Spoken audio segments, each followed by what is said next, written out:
training system, something in Germany. Wonderful friend Jana here with us again today, and a great shoulder exercise with the tennis ball where we can really regain some mobility and allow us to do whatever we want to do pain-free. This one's quite cool because I've had many athletes come off the court, come off the field, come off of wherever they are with pain in their shoulder at that time. We do this exercise, and I like to say it kind of releases the parking brakes in the shoulder. Once those are released, they go back to their sport and they're able to continue. So this one's pretty quick, pretty easy, and a bit special. So pay attention, check it out, and have fun. Alright, so as always, we have prepped Jana on what she needs to do. We've got our wonderful tennis ball here, and I will explain the small little nuances that are very important in this exercise. So, Jana, go ahead and prepare yourself here. What she's going to do is she's going to stick the ball right in that lateral deltoid. Let's go a little bit higher in this one. There we are. And instead of holding her arm, or letting her arm hold itself and go through the exercise, you can see that she's kind of holding her arm from under her elbow. What she's doing is she's releasing the tension from her deltoid and the rotator cuff muscles to be able to relax. Because when her arm is hanging with gravity, the rotator cuff is active and it's holding the arm in place. In this case, we want the muscles to be as relaxed as possible. That's why you can see her holding her arm almost as in like a sling or like a cast. From here, I get out of her way, she's just going to start to move throughout the deltoid, searching for some painful areas.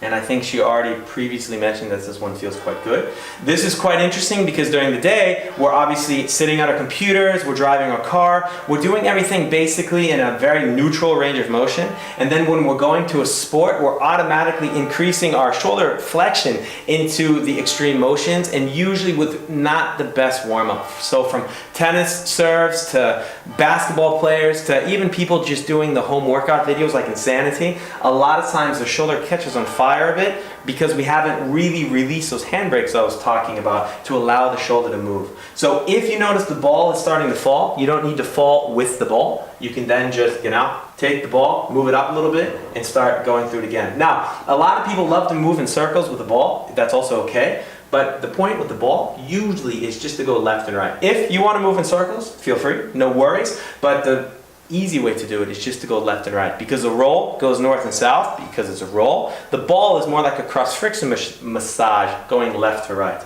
So now, after she's released that area a bit, we go into the second position. Remember, you're going to raise your arm here. So no, go ahead and just raise it like this, and then hold your elbow again where my hand is, so hold yourself. So again, she's holding the weight of the arm. And now we've got the ball directly behind, I would say, the shoulder, if you will. So this is kind of where the infraspinatus and the teres minor, for you anatomy freaks out there, come into place, but it won't be a problem. You won't have trouble feeling it, yeah? And from here, she's just going to go slowly forward and back, and just again, search for that area. You might feel a little bit of a flip.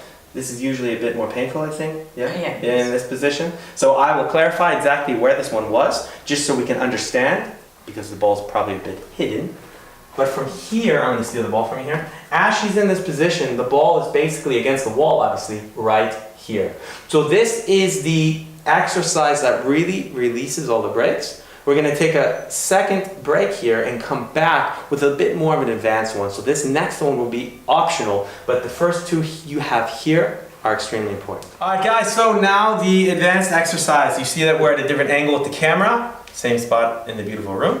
And now we've prepped Jana again on what she wants to do. So Jana, let's go ahead and do I explain it quickly actually. So what we're going to have Jana do is we're going to have her take her left hand, and she's going to go as high as she can up the back. So we don't want to half it, we want to really go all the way. And from here, she's going to stick the tennis ball basically on the chest line if she wants, or in the shoulder area that she feels is a bit tight. And she can turn her head so she doesn't rub her nose against the wall, and she's going to basically just massage this area, but then also uniquely she's able to use the pressure of the ball, and lean into it and get that shoulder to push back into that posterior capsule. So with that being quite well explained there, let's go ahead and give it a shot here. So Jana's going to put her hand behind her back, get as high as she can. She's going to start with the ball where we discussed, and from here she's just going to kind of start to roll around. So go ahead and just start moving through the exercise.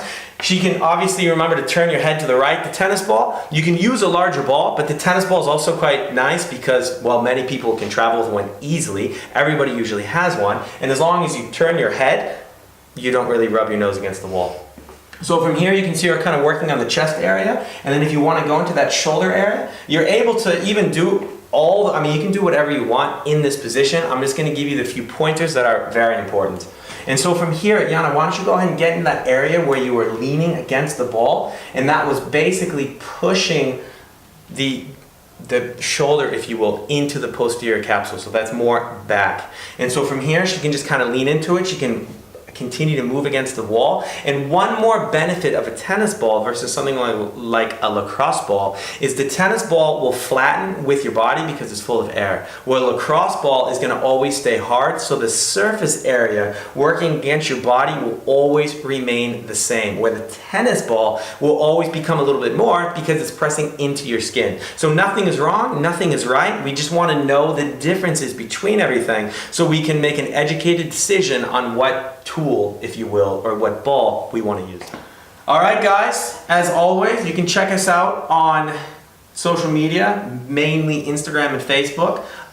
Newsletter, of course, if you have not signed up for it yet on gtsgermany.com, do so, because then you have access to the private lifestyle tip and success video that I put in all the newsletters about everything that you can imagine to increase your daily performance. So if that sounds interesting, again, gtsgermany.com, sign up for the newsletter, and as always, Yana, thank you. Hope the video made sense. Please feel free to subscribe, like the video, comment, do whatever you need to do, and until next week, peace.